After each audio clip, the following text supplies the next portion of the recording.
Hey everybody, this is the Post Movie Podcast. I'm Steve Head. I'm John Black. And on this episode, we're going to talk about new Blu-ray and DVD releases, of which we have quite a few. Yes. Here and there and different places. In our minds, on my phone. I'm pointing here, pointing over there. Stop pointing. My elbow. Oh, I got a fucking itch. Bears in the woods have more grace than that, Steve. Oh, my God. Yeah. This will be the one thing you don't edit out, right? Oh, my God. Yeah. That was an itch. Holy shit. I'm uncomfortable right now.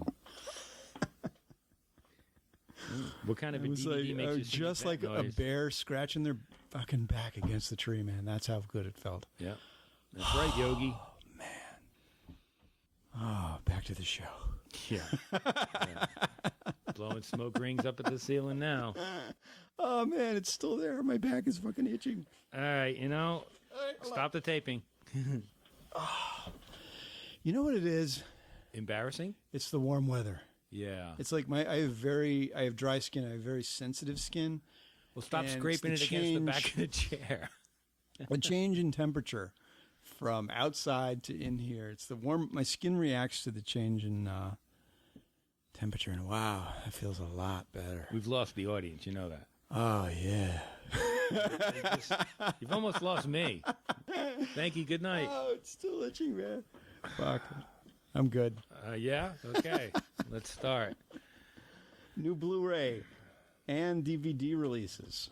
John, did you get this? Did you get Tim and Eric's $1 billion movie? Yes, I did. Man, that is some strange shit. But did you laugh? Strange shit. I did. Really? I did. Not at all of it, because I think some of the humor is, it's like kind of scary. Kind of like freaky that, it's like, this is gross. This passes for humor. But they do, Tim and Eric do little things that are pretty funny. I just thought the comedy was so aggressive that I didn't find any humor in it at all. So the story goes is they're able to talk these investors into giving them $1 billion to make this movie, right? So they end up making like a 3-minute movie starring a Johnny Depp lookalike who walks around wearing a diamond suit. Yeah. Insane. And the whole movie was basically just like all the money was basically like spent on the diamond suit and makeovers and all the personal things that go into making the movie. And hiring Zach Galifianakis as their guru. When will the world realize that Zach Galifianakis just screaming is not funny? When he just stands there and screams, it's not funny. To me. He has a innate personal pain about, like, from where he's coming from and how he sees the world sort of invading his comfortability. It's funny. Not to me. I find it very annoying. What did you find funny about this movie? Nothing. Oh, my God. Come on. No, Steve, to me it was not even the commercials for them also. In order they basically have to run from these investors, and one of the ideas they have to make money, which is absolutely absurd anyway, is to run this mall out in the middle of nowhere because they saw this commercial starring Will Ferrell about how you can own this mall and billions will be yours. He's one of the biggest comedy whores out there. Will Ferrell? Yeah. Well, he's got this thing going where his humor is kind of based on the egotistical guy who is super fucking mean. Although I haven't seen Casa de Mi Padre. That was totally different. But, I mean, why does he show up in this movie? He must be friends of Tim and Eric. You got to be in on the thing. You got to be in on the idea of, like, where their humor comes from. And that it's sort of like how they're best friends, but they're sort of mean to each other. And they sort of have this idea as to what greatness is, and it's just a joke, Again, they seem to think like everything they do is, God's gift, their gift to the world, Yeah. It's like, okay, so for the special features on the disc, they do a commentary, they do deleted scenes and extended scenes, but there's also an interview with Tim and Eric that goes on for a half an hour, and it's just them. It's their press interview where they're just like ribbing each other the whole time. Yeah. Oh, man. John, if you get the nuances of this, it's very funny. No, it's not a matter of getting it or understanding it. or even appreciating. Maybe it's you're just not wanting to like it. No, it's not. I don't come in with a preconceived notion. I'm not going to like this. I just found it really annoying, aggressive, annoying, and not funny. A joke isn't funnier because you scream it. No, it's not. I don't think it's funny because they scream it. I think it's funny because of the sort of tongue-in-cheek way in which they're doing it. You know, they take everything ultra seriously. I don't see. You know, it just has a weird aspect. I mean, their world is sort of this weird fantasy world. It's not translating for me. I just don't think they're funny.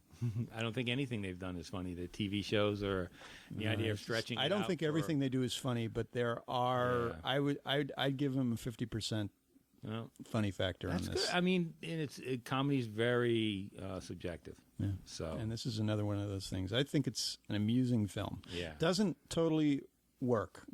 There's no way I can say that. You know. Yeah. I don't dig the humor that's just flat out mean, or in some cases like even scary. But man, these guys are weirdly funny. They do have their own thing going, and I liked it. Okay. And you're just sitting there as silent as you have this like, why no, your hands across your chest, like nope, pissing contest over this. I didn't like it. It was tough for me to sit through it. The commercial they do for the mall, it's just it's just a joke. No, well, I guess it comes by the time that arrives. I'm just already so annoyed with this. I don't know. And you watched the whole thing? Yeah. Okay. I didn't go through the extras because that was putting a gun to my head. Oh. I did see a little bit of the interviews. Steve, if I don't like the movie that much, why would I watch the extras? It's not going to improve it. You know? How is that going to improve the experience? I need to be realigned as to what funny is for you again, John. What are your favorite comedies again? No, that's not fair. Something reasons. Just give me a touch point here. No. Something. No. I don't have a touch point to. There must have been something in this movie you found funny. Come on. Why? Why must there be something? Because I want you to think. I want to know. These guys are fucking annoying. There's got to be. Has there been any comedy? Like I know they've asked you this before, but like, what comedy? Okay, all right, Casa de Mi Padre. But what comedy have you liked this year so far? Steve, I'm not prepared to have this discussion. Come on, just with something. I like God Bless America. Okay. I thought that was dark and funny and had a point. Okay. You know, I thought Bobcats. I was going to bring up Bobcats. Stand-up. Bobcats stand-up thing was classic. Okay. Was near genius for me. But these guys again, they just, thank you. These are frat boys who they just. Because I think I attempted to extract that from you because like I want to. When a movie is funny, I like sharing that with people. Right. But I don't want to run you over the grills with it. You know what I mean? I don't want to keep pushing that. This is funny. It's funny, man. It's funny. I think there's for some reason you think you're going to change my point of view about it and make me. I think if I got to a point where I thought you'd reconsider something. Yeah. Like if you convince me to reconsider a film and see it in a different light, No, I can. That happens. There are. I mean, Jesus, Dan Kimmel almost made me reconsider Moonrise Kingdom, and I fucking loved it. But after listening to Dan afterwards, I was like, you know what? I can't think of it. I can't think of it that way because I had a great time. I loved that movie. You know what I mean? Dan walked into that screening hating Wes Anderson, so they had no chance.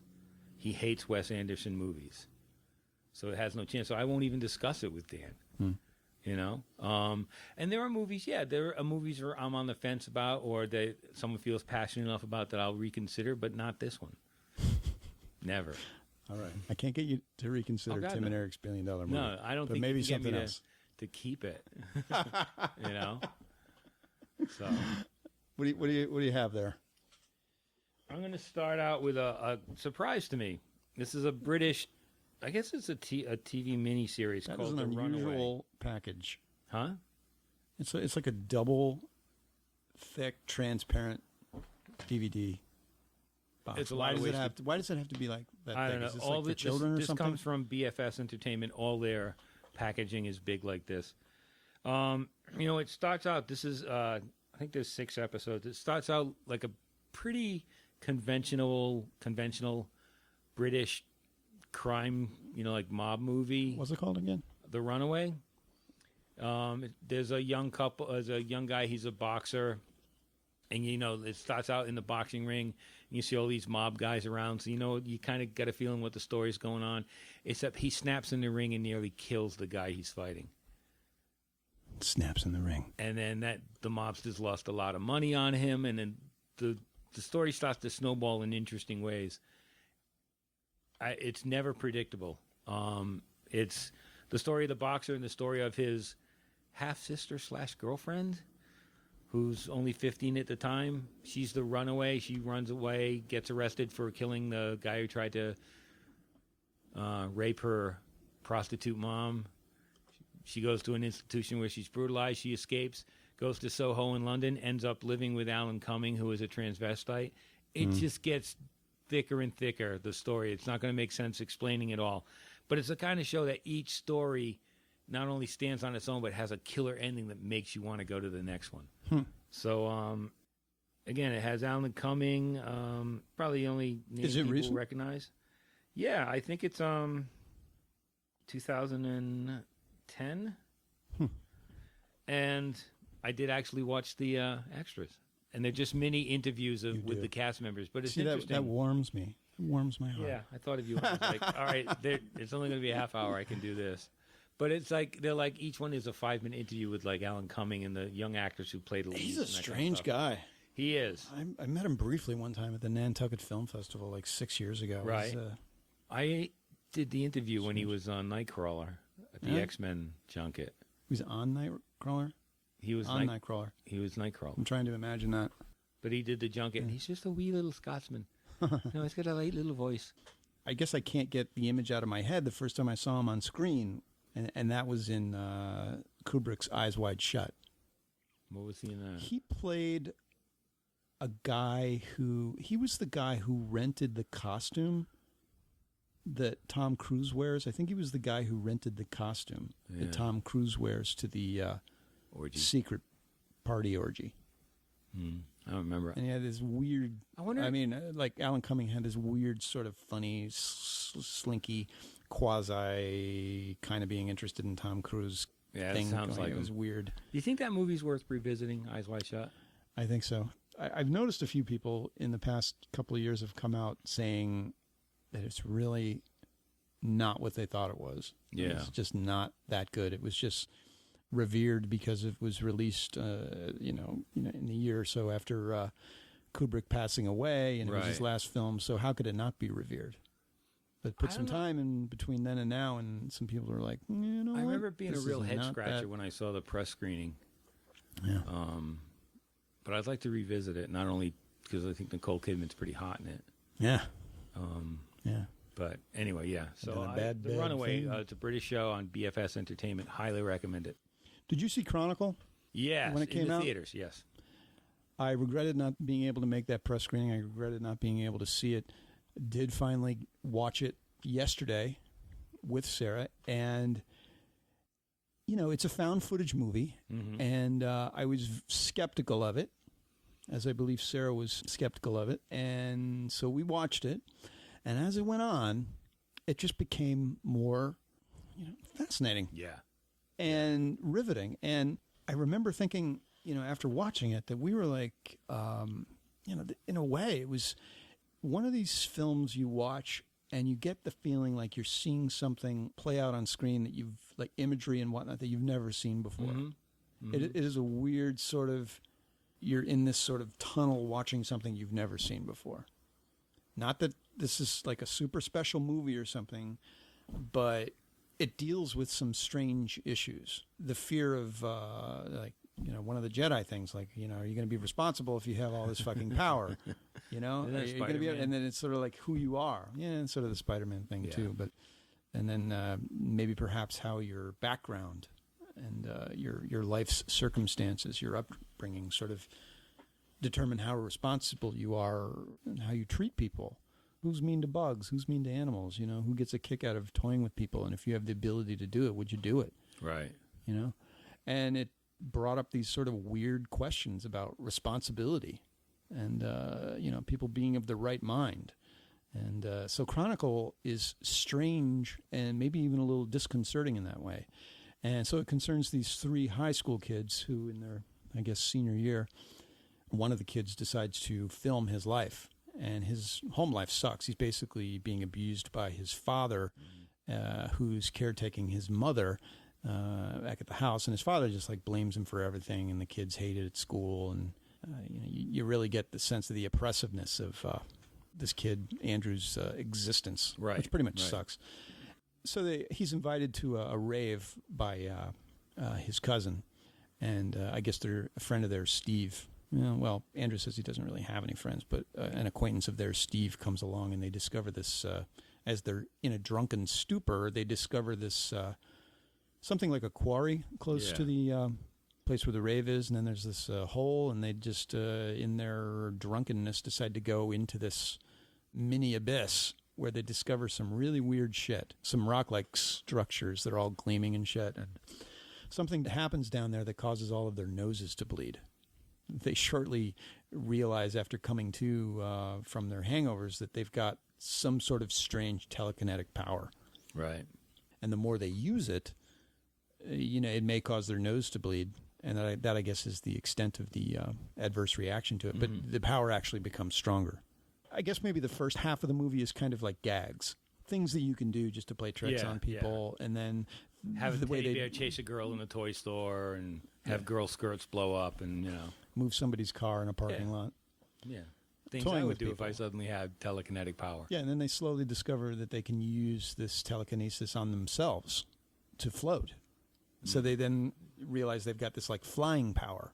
So then they're just like, there's these sort of surreal scenes where they're just like shooting through the sky and, whatnot. And Alex discovers that he can actually use his telekinetic power to control the camera, which in turn films him and them while they're doing stuff. The story kind of plays on Alex is the central character who is so abused by his dad that he just snaps, and then things get out of hand. It's like this combination of like the way he's treated at home, the philosophy. He came to think of himself as an alpha, the one who destroys others, or the one who has the most power that people report to. Right. And he abuses it. One of the main rules is that they've come to agree upon is you don't hurt people. And then when that rule was broken by Andrew, his cousin, who is a pretty good-natured guy, has to. They end up battling each other, and it's crazy as shit. Yeah, there's some great action scenes at the end of this movie, considering it's one of those handheld or found footage things. Once he uses his power to control the camera, it stops shaking a lot more, and the film looks better. Good battle scenes at the end. Yeah, and it's a smart movie that deals with all those issues you were talking about, and it's still a fun ride. Yeah, it still seems like a small film. Oh yeah. Like, it seems like a film that a production company who's become very adept at certain types of special effects, maybe commercial effects and whatnot, was like, wow, we could really do something like this. We've gotten to the point where we can integrate the found footage with digital production and make it look convincing. Yeah. So it's like in a way, it's like they've discovered that they can make a movie like this, and they've done it. It's a cheap, expensive film. It's sort of weird. At least for me, and this isn't easy to do, I forgot it was found footage. Yeah. The cheapness of it didn't bother me once the action starts to roll and the characters are well developed enough and the story's strong enough, that the handheld part's only in the beginning to set the tone of how they're going to. Yeah, and there's some creepy stuff. Yeah. You end up really hating this kid. Oh, yeah.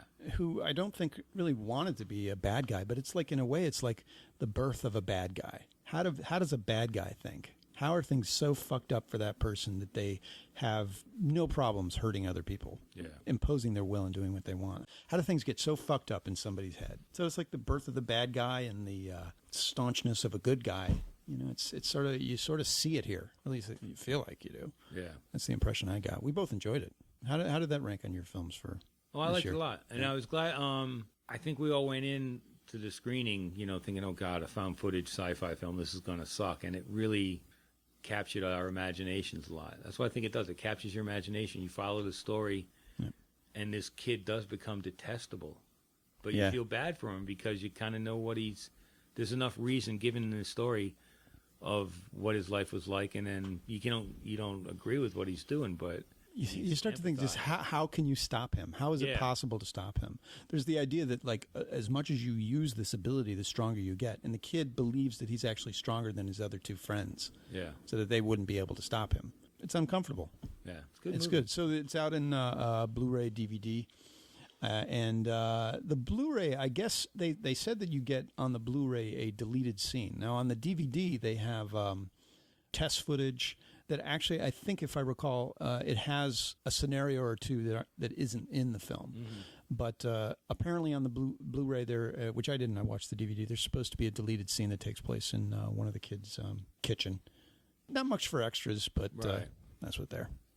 Do you like trailers? Yes and no. I mean, yeah, of course I don't like trailers that give away the movie. They're basically like mini versions of the movie. Have you ever seen 42nd Street Forever? I just heard about that the other day. And what I know of it is that it has the Italian Stallion on there. Oh, yeah. It's almost 3 hours of trailers from classic Grindhouse movies. What studio is that to put that out? This is Synapse Films. These are the ones I just started working with. Oh, good. So you got everything, yes, from the Italian Stallion to I Dismembered Mama. Nice. The Undertaker and his pals, the Pom Pom Girls, the Bullet Machine, Delinquent Schoolgirls, the guy from Harlem, Boss Nigger. What? It's a Fred Williamson movie that now you can only buy it as The Boss.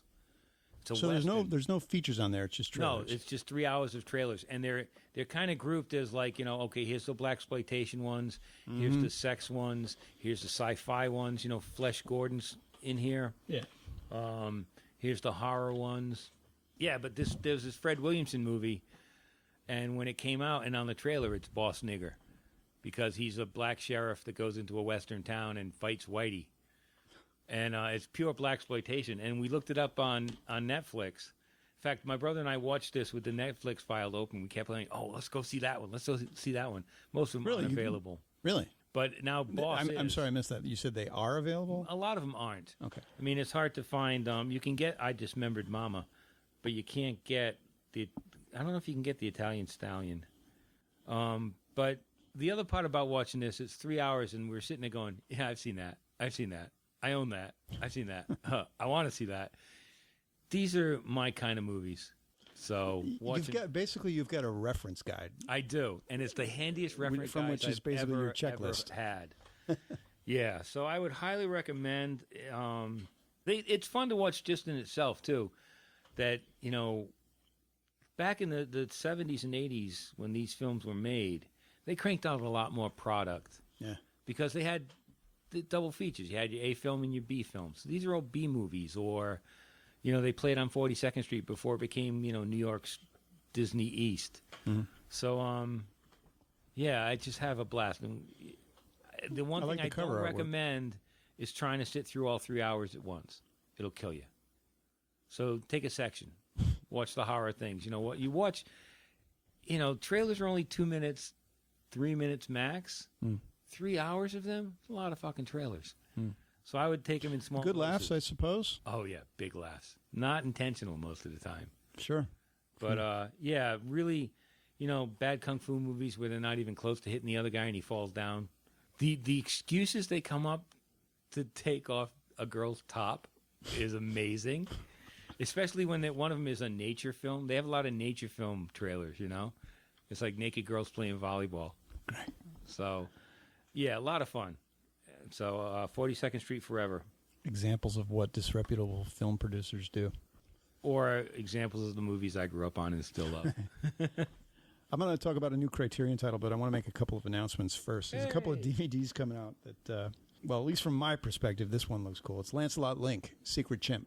You think I would disagree series. with you? Yeah. Now, I get I have the impression that a lot of people listening to this show are younger. They don't know what Lancelot Link is, but this was a show that aired, I think, on ABC from 1970 to 72.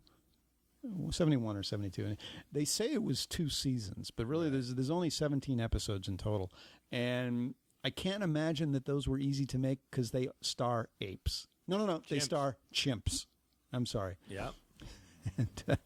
And I think it's a kick for as much as you can handle chimps acting in what is basically a parody of Get Smart. Yep.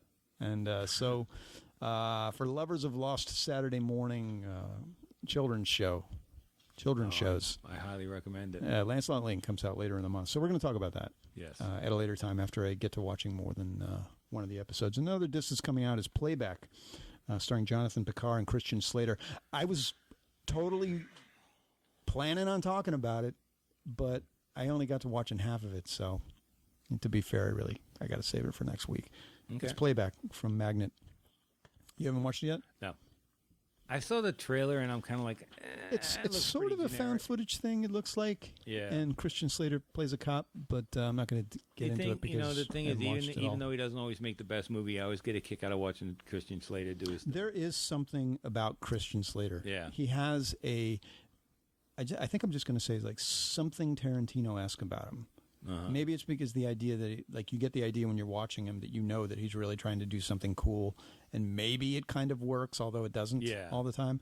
And I think he might have been really suited to doing a TV show like Kiefer Sutherland had such a great career with 24, and if Christian Slater finds like something like that on TV, things would be really big for him. But he's around. He's still doing it. He's working. Too many young Jack Nicholson movies because he's still got that Jack Nicholson thing going on. But so what? Like I said, even in the bad ones, I get a kick out of watching them. I think we're always going to love True Romance. Oh God, yeah. And it's always going to be there. Oh yeah. And various other bad ones. I actually saw him in London do One Flew Over the Cuckoo's Nest on stage. Let me guess which role he played. Yeah. Okay. The Nicholson role. Sure. So it was pretty bad, but it was still fun to see him do it.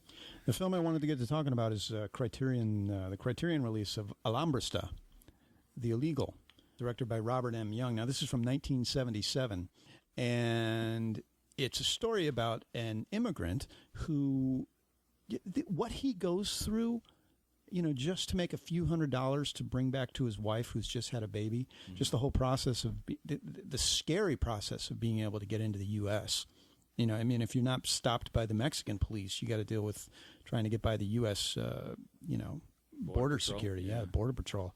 And then from there, just making it with nothing, he gets across the border into California and basically doesn't know a word of English. Mm-hmm. And what he has to do just to, get on a day job to go pick something to make some cash so he can buy a money order to send it back to Mexico. And the whole... I was really impressed with this movie, and I was not really looking forward to watching it. I knew it was something like, if I gave it a chance, I knew it'd be, I knew it's an important film, but it is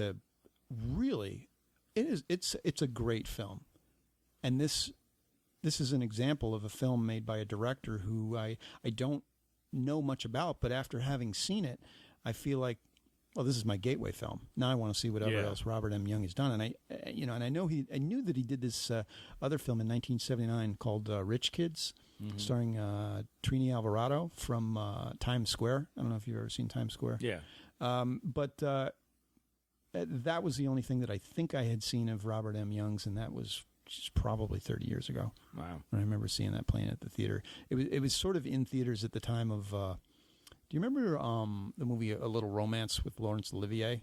So there was you could go see Rich Kids, or you could go see A Little Romance. Yeah, and there was this. I can't really say similar films, but it seemed like a similar kind of thing. So it was like one or the other. But Alhambra is such a great example of a documentary, a documentarian aesthetic applied to. This narrative of a guy just trying to survive to get money back to his family, and Ned Beatty plays an employer who wants to get these workers to a Colorado watermelon farm just for a short while, so that he can undermine the guys who are striking there and just get the work done. And the movie is an experience. I highly recommend it. Cool, great thing going on. I mean, terrific presentation by Criterion again. Plus, it has a rather long introduction or appreciation of the film by Edward James Olmos, who makes his, I think, if not his first, his earliest appearance in a film with this one. It's a very, very small supporting role, but Olmos had worked with Robert M. Young on a number of films over the past 30 years, so they, Cool. What year did you say it came out? It's from 1977. Excellent. What do you got? The Woman Knight of Mirror Lake, which I'm sure is on everyone's... K-N-I-G-H-T? Yeah, Woman Knight, K-N-I-H-E. It's directed by Herman Yao, who did IP Man. Did you ever see IP Man? Yeah, you told me about that one last year. And then there was a sequel. Yeah. I think there's going to be a third IP Man or is one. it Ip Man? Ip Man. So anyway, this is late 19th century China. The communist revolution against the emperors. That's the backdrop for it. Mm-hmm. It's about a young woman who gets involved. She's one of these movers and shakers in Chinese history who, wants women to be able to vote, to be able to go to school, to be able to fight for their country. And of course, because she's a woman, all they want to do is bind her feet and have her obey her husband. And she fights against this, and she fights in the battle for the communists to take over the country. Great action, great action scenes. But the story itself is really, really strong, really well told, beautifully shot. Looks great on Blu-ray.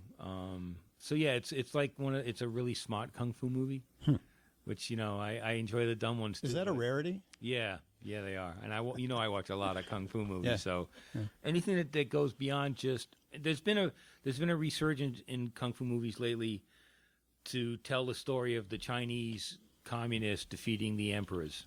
Really? It's a familiar theme in a lot of movies lately. I don't know if that's something that's, and this is again, it's got the feminist perspective, which you don't see. It also reminds me that I'm very against this buyout or this deal that's going on between AMC Theaters and China Film, where AMC is trying to. I can't help but look at it as like the theater chain is trying to gain inroads into China. In other words, get an upper hand on what films are allowed to be, how much they can do there. It got me thinking that because you said that the kung fu films that you're watching have an element where it's the communists who are defeating the enemy. Yeah. Oh yeah. They're bringing China together and kicking out all the emperors, and it's very much a people's movement being. And that's the kind of films that China is wanting to release in America, and they had released this government-made blockbuster, big budget. I don't know if it's a blockbuster film. I forget what it's called, but it was supposed to, or it had played for specific days in AMC theaters. I'm highly suspect of this. There's a lot of that going on. A lot of that you'll see when you go to the Commons. There'll be one theater that's showing an Asian movie for 1 week. It's like we walk in, we see a poster to a film we've never heard of. Right. It's like, where did this come from? I don't think you think it's part of some kind of grand master plan? It's my conspiracy theory thing kicking through. No, I don't know. I just don't like the idea of AMC, being controlled by a Chinese company, and the Chinese company having previously gone into agreements with this, with AMC to, show their films there, and films which are very pro-China communist government. China rules us. That. They own us. No, financially. I could be totally wrong about that. I don't know really. There's a lot I don't know about it. So top that then, sucker. Another disc set I've been watching from Criterion is their Eclipse series. Pearls of the Czech New Wave. Criterion, as you know, they have these Eclipse series disc sets that they put out. And these aren't just like single film things. I mean, they sort of contain between 3 and 6 films. And they're basically like a mini Cinematheque collection of a certain director or a certain movement, a number of films put together and economically priced. So one of their new releases is Pearls from the Czech New Wave. In covering these large film collections, it's like I'd like to be able to watch all the films, but it takes a lot of time. So I just been doing it one by one as a cinemaphile can.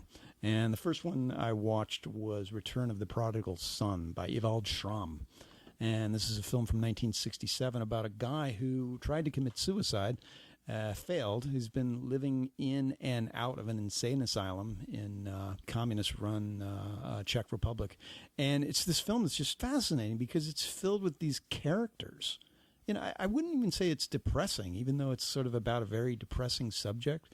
But the part that really strikes me about these films is that I just love being introduced to filmmakers doing great stuff that I've never even heard of before. Mm-hmm. So now I'm interested in films by Ewald Schramm. And as I said before with Alambrista, I suspect this is a gateway film for me. Right.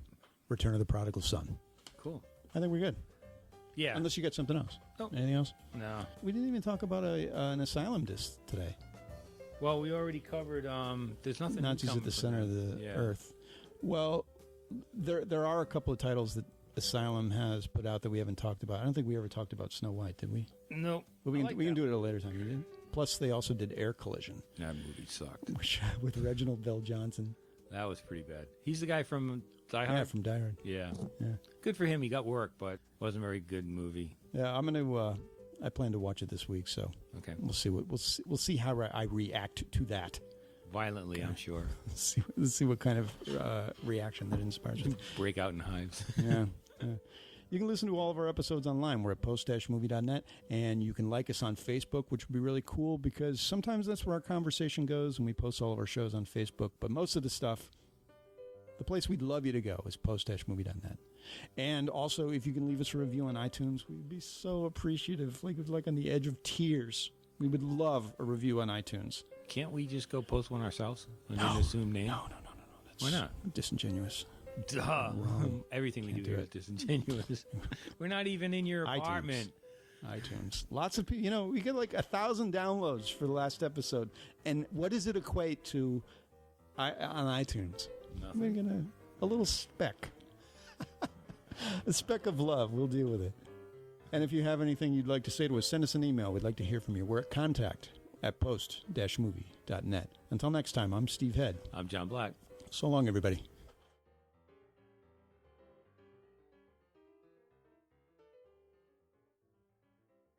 Hello.